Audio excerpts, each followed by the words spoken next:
जय देव दत्ता अवधूता हो साई अवधूता जोडून करतव चरणी ठेवितो माथा जय देव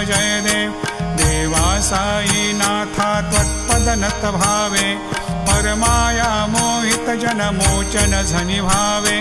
त्वत्कृपया सकलांचे संकट निरसावे देशील तरी ते त्वद्यश कृष्णाने गावे जय देव दत्ता अवधूता हो साई अवधूता जोडून करतव चरणी ठेवितो माथा जय देव शिर्डी माझे पंढरपूर साई बाबार मावर बाबार मावर साई बाबार मावर शुद्ध भक्ती चंद्रभागा भाव पुंडलिक जागा।